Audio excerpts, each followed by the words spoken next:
I'm going to try and answer the question today of, if you don't have an action camera for your car vlogging, is this the one to get?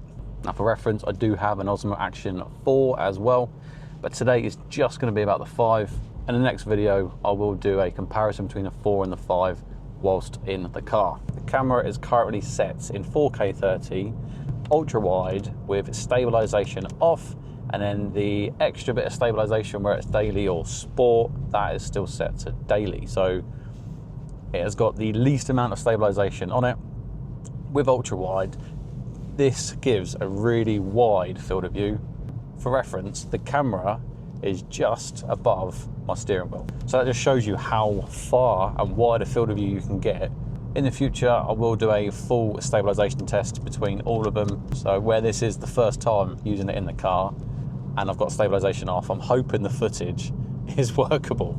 Looking at some of the features then of the 5 Pro. I don't know why they call it the Pro, because there is no 5. You got the 2, the 3, the 4. Just do the 5. It's not like GoPro where you've got your black or your 13 black, your 13 mini, and you need to differentiate between what model you've got. But anyway, the 5, some of the features it's come for this year, I think are gonna absolutely blow away some of the competition from GoPro. We're gonna start off looking at the battery life. If you have this in 1080p on one of the new 1950 milliamp batteries, DJI claim you will get up to and potentially over 4 hours of record time. Now that's insane. So potentially you just need one battery and a big enough memory card to be able to film an entire drive or an entire journey. I don't know why other cameras haven't done it before, but this camera has got 48 gigabyte of internal memory. So if you grab the camera, you forgot to grab your other memory card for it, and you just head out and you go to start recording, you've still got some internal recording ability. In 4K, you're gonna get about an hour and a half or so, but you could drop it to 2.7 or 1080p and increase that time, that's 48 gig. So potentially, you forgetting your memory card isn't going to change how your filming day goes. I am currently using a DJI Mic 2 for the audio. I've got it at +2 gain and noise cancelling is off. And with the 5, they've added a feature where you can have 2 DJI Mic 2s connected at the same time. So if there's 2 of you sat in the car, you can have a conversation and it will pick up and record it onto the footage. You don't need a second camera with a second audio to then have to bring it over in post and connect them up whilst editing. If you ain't got friends to whack on the Mic 2, what the other thing is you could do is you could use that other mic and place it towards the rear of the car or even outside using the magnet, just to get to the sound of the exhaust as well. So they've given you the real flexibility of how you can use this camera and the audio with it. I've now dropped the audio to 0 and the footage I've changed it to wide. So not ultra wide, just wide. Do we think that's a slightly better view? Is it not so stretched? For the 5 Pro, they've enhanced the low light capability of the standard video. So in the car now, where it is quite dark behind me, it just enhances it and makes it look a little bit brighter, which means just it looks better on the video. But what they've also added is a super night option. So when you're flicking through between camera, video, time-lapse, hyperlapse, there's a super night option, which means hopefully I will do a full super night test. But hopefully when you are driving around at night time, actually the video quality will be much better than anything previous. If you do want to pick up yourself one of these Action 5 Pros, I will leave an Amazon link in the description box below. Yes, it's affiliate, you don't pay anything, I get a little kickback. Now the price of the 5 Pro, I think, is very reasonable, especially when you compare it against its competitors of the GoPros. This unit is going to come in at £329 as a standard combo.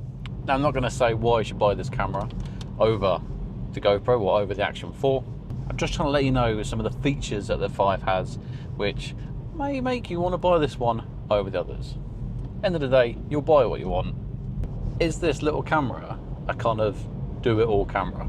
We've got your normal video, we've got hyperlapse, we've got time-lapse, we've got great battery life, internal memory, mics that connect wirelessly, and for me, that's a bonus, because like I said, it's raining right now, I could put this camera outside, the camera's waterproof, mic's on the inside, and I've still got audio. It's a better price than other cameras out there.